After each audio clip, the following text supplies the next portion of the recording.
ये तस्वीर है बांग्लादेश की राजधानी ढाका की, जहां बड़े स्तर पर विरोध प्रदर्शन हो रहा है और यह विरोध प्रदर्शन हिंदुओं का है। रंगपुर में भगवान राम की सबसे ऊंची मूर्ति बनाने का विरोध कर रहे कट्टरपंथी इस्लामवादियों द्वारा उनकी तस्वीर का कथित अपमान किए जाने के बाद हिंदू समुदाय के लोग सड़कों पर उतर आए हैं। मूर्ति का निर्माण कार्य रुकने के बाद ढाका में हजारों हिंदुओं ने मशाल जुलूस निकाला और जय श्री राम के नारे लगाए। लोगों ने इस कथित अपमान के लिए जिम्मेदार लोगों की गिरफ्तारी की मांग की है।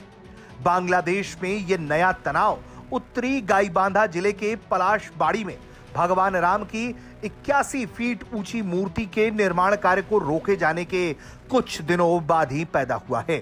इस प्रोजेक्ट को चलाने वाले श्री श्री राधा गोविंद मंदिर समिति का दावा है कि अधिकारियों को इस्लामी समूहों से धमकियां मिली थीं। इस घटना ने मुस्लिम बहुल बांग्लादेश में अल्पसंख्यकों के अधिकार को लेकर एक बार फिर से चिंता बढ़ा दी है। इस पूरे मामले में केस दर्ज हो चुका है, लेकिन अब तक किसी की गिरफ्तारी नहीं हुई। कई हिंदू संगठनों और छात्रों ने मुख्य शाहबाग चौराहे पर इकट्ठा होकर नेशनल प्रेस क्लब तक मार्च किया। ये विरोध प्रदर्शन हिंदू महाजोट ने बुलाया था। संगठन ने नेशनल प्रेस क्लब के सामने मानव श्रृंखला भी बनाई। एक अन्य समूह ने ढाका रिपोर्टर्स यूनिटी बिल्डिंग के पास प्रोटेस्ट किया। रंगपुर में पुलिस द्वारा हिंदुओं को प्रदर्शन करने से रोकने के बाद मामूली झड़प भी हुई है। प्रदर्शनकारियों का आरोप है कि इस महीने की शुरुआत में गाईबांधा में एक प्रदर्शन के दौरान इस्लामी भीड़ ने भगवान राम की तस्वीर का अपमान किया। इसी के बाद लोग भड़क उठे।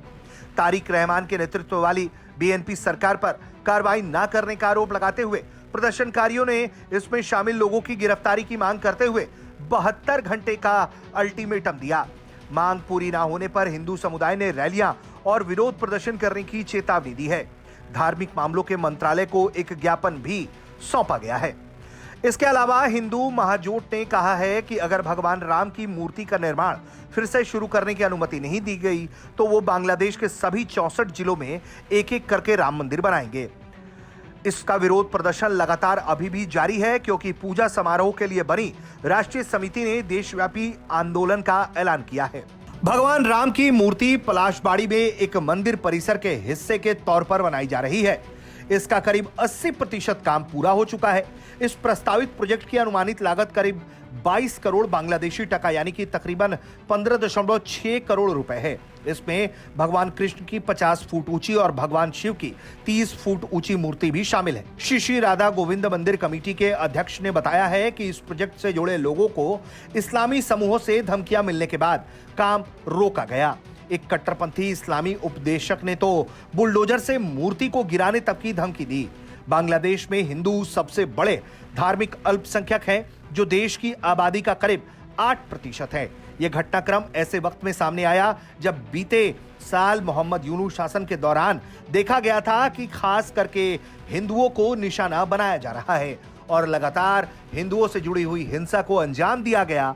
और उस वक्त अंतरिम सरकार में मौजूद यूनुस चुपचाप सब कुछ तमाशा देख रहे थे। इसी साल फरवरी में कार्यभार संभालने के बाद तारिक रहमान ने बार बार कहा है कि बांग्लादेश में हर किसी को अपने धर्म का पालन करने का अधिकार है।